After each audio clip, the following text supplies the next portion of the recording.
Star Citizen Alpha 3.20 is trying to put Arena Commander back on the menu, and in a big way with a load of major updates for both the PvE and PvP play. This is the more arcadey game modes that allow you to sort of jump in and play quickly with no repercussions. We got a load of details on this both from the roadmap and the latest Inside Star Citizen, but we're also going to be talking about a long-term persistence update with Star Citizen Alpha 3.19.1 that's going to be deployed shortly, with Cloud Imperium giving us a bit of a heads up on some bits and bobs for that. So a huge amount of Arena Commander updates are coming with Alpha 3.20. So this is the end of Q3 patch, so you can expect it end of September, sort of mid-October sort of time-ish. The idea is to make the modes for Arena Commander useful for testing and development of the game again, and enjoyable for the players, actually want to be played. They want to have a more quick, arcadey, actiony experience with Arena Commander, but also something that's a easy, no-fuss experience that you can just jump into.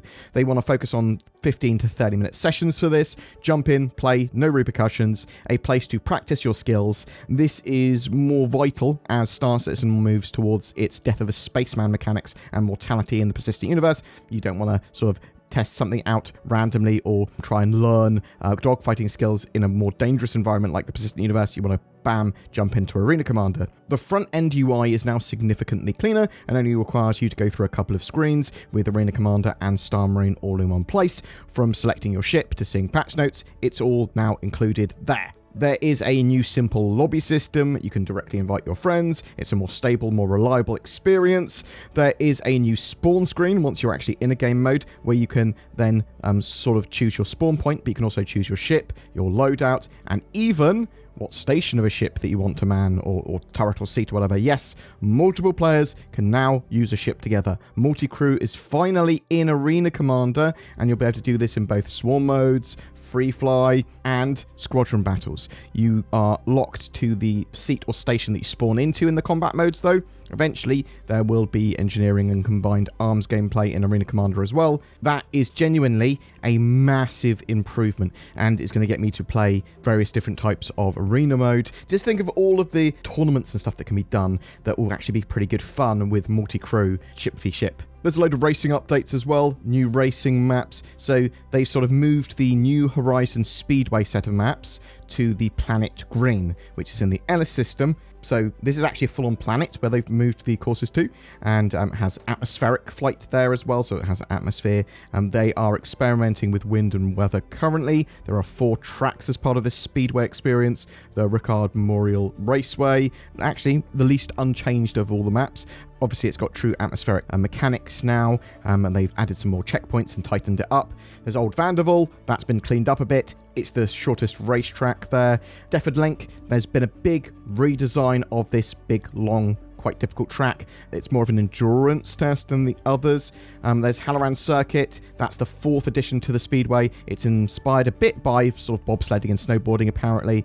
They are adding some more of the Persistent Universe courses to Arena Commander as well. So you've got the Snake Pit, Miner's Lament, Yadar Valley, and Icebreaker. So you'll be able to play all of those in Arena Commander. For dogfighting, we have some new maps as well, and this is pretty cool. So we've got Jericho Station, a simple map set around Jericho Station, which appears in the Persistent Universe, but now in Arena Commander. This is for an open dogfighting arena that's clear of debris, but also very high performance, because there's not really much causing issues when it comes to your frame rates and that sort of jazz. They've got Security Post Correa being added, so again, this is a dogfighting map set around Security Post Correa. It also appears that the station might have active turrets as well. Quite excitingly, there is a true atmospheric dogfighting map, New Horizon Arena, a winner's circle. So this again is on Planet Green and is available for all of the Arena Commander modes, including Pirate Swarm, Vandal Swarm, Free Fly,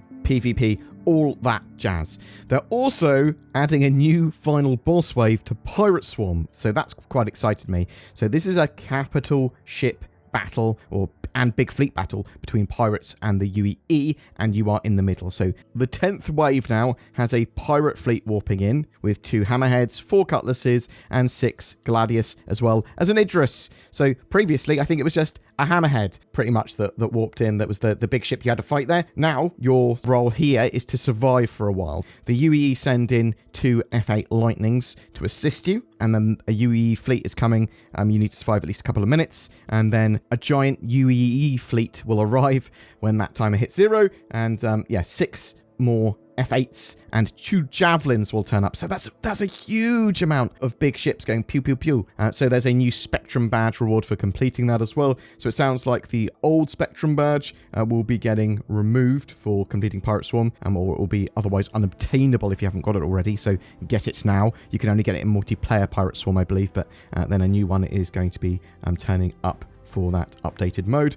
There is a new dual 1v1 mode where after one player wins sort of combat, you both respawn in a new round with your loadout and your ship repaired and all that sort of jazz. There will be leaderboards in the future. There is a death cam and recap sort of on the UI as well now, so this will tell you damage dealt, how much received, and how you died. You can also mute, invite, and send friend requests easily from the scoreboard.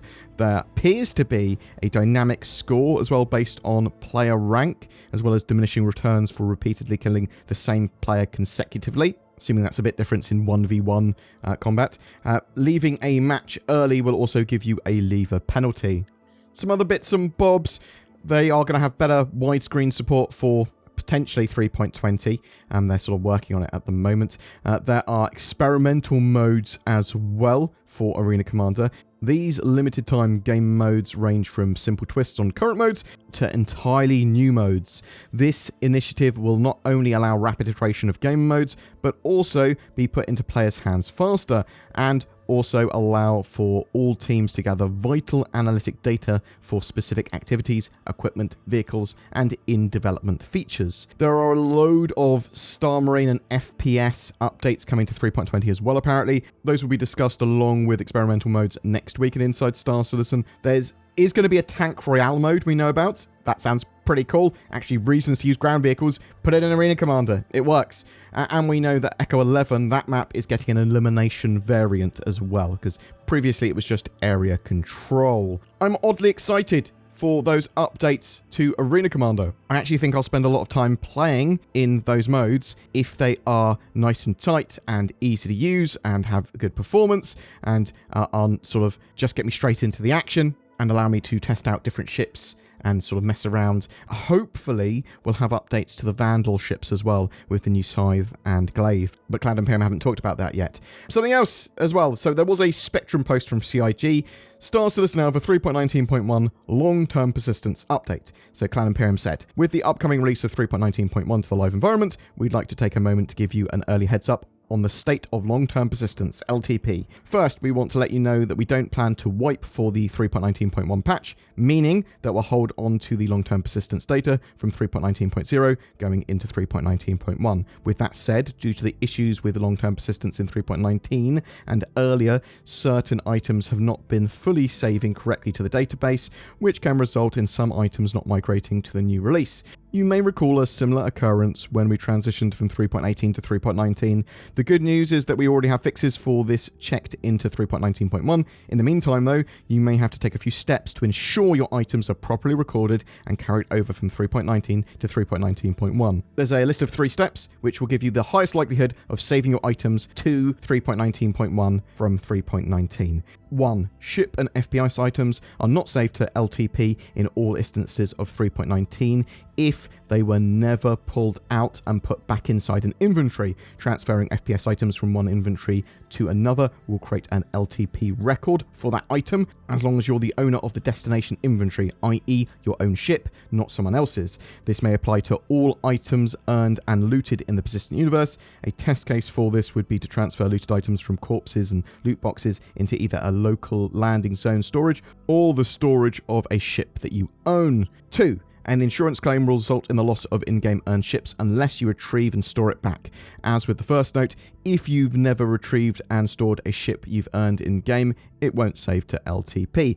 Each time you use the ship or claim it through insurance, it's good practice to retrieve, store it to ensure saving. 3. As with all normal LTP transitions, We are not persisting items such as consumables, so no ammo and food, etc. Rented ships and refinery jobs also will be cleared. We hope that this information will help you maintain your inventories as we transition to 3.19.1 soon, and as a reminder, this particular issue has already been resolved in 3.19.1, so hopefully we can avoid these type of necessary steps in the future. Thanks, and we'll see you in game. Now, I'm really happy that Cloud Imperium did a little guide there, a little sort of heads up. With all of that, that's going to help a lot of people sort of have the items that they expect when 3.19.1 goes live. And I am expecting 3.19.1 to go live very soon. Within a week. It could be later today. It could be next week. In my opinion, probably next week, just because they're running a Jumptown 2.1 currently until the 5th of June. It's also really good to know that they've sort of solved a lot of that copying of databases over to long-term persistence for, well, assumedly, when we go from 3.19 sort of branch to 3.20, maybe they won't need to wipe. In fact, that's looking a lot more likely now. Boom! That's it for your updates today. I'm interested to know, are you playing in 3.19.1 on the PTU, and what do you think of that patch and those sort of bug fixes they've got there? Because it's a pretty good patch from what I can see. Out for 3.20, are you excited for all those Arena Commander updates, or are you a bit like, I don't really care about Arena Commander? Are you much more encouraged to play Arena Commander now? Are you looking forward to it? Are you a racer that's like, oh, actually, awesome, I can jump into the races quickly, and eventually we'll have leaderboards and all that sort of jazz? Are you really looking forward to 1v1 duels and like actual proper tournaments, maybe even tournaments in multi-crew ships? Or are you really looking forward to Pirate Swarm and Vandal Swarm on new maps with, multi-crew? That multi-crew experience, absolutely superb. I'm really looking forward to seeing that in Arena Commander. But I'm really interested to know what you think as well. Please tell me in the comments below. Let me tell you a story from the book of NordVPN/BoredGamer. There were 3 little pigs who all needed internet access. One used a VPN made of straw, one used a VPN made of wood, and one used NordVPN, which is basically bricks in this analogy. Along came an elite hacker wolf, and smashed up the houses of the first 2 piggly wigglies, but was unable to breach the NordVPN house, which is just much better than straw or wood for protecting you from internet things like wolves and hackers. The moral of this story is get nordvpn.com/boredgamer or click the links below for powerful discounts that might make your friends think you're an internet wizard or something. Also, that wolf went to prison for 10 years on an unrelated crime.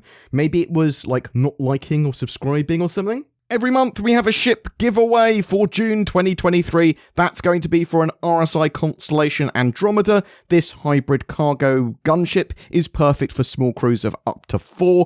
It comes with a P-52 Merlin snub fighter as well, along with lifetime insurance and game access. All you need to start playing Star Citizen. And all you have to do to be in for a chance of winning that is comment on any of my videos made during the month. More details in the video description below. If you would like to further support the channel, please consider pressing the join button under my videos for exclusive membership to the channel, or become a Patreon. I've already got a load of lovely people that do that, and it really goes a long way in allowing us to make daily content. Thank you so much to my channel members and Patreons, but thank you so much for just liking, subscribing, commenting, and watching my videos. Thanks so much for watching, and I'll see you in the verse.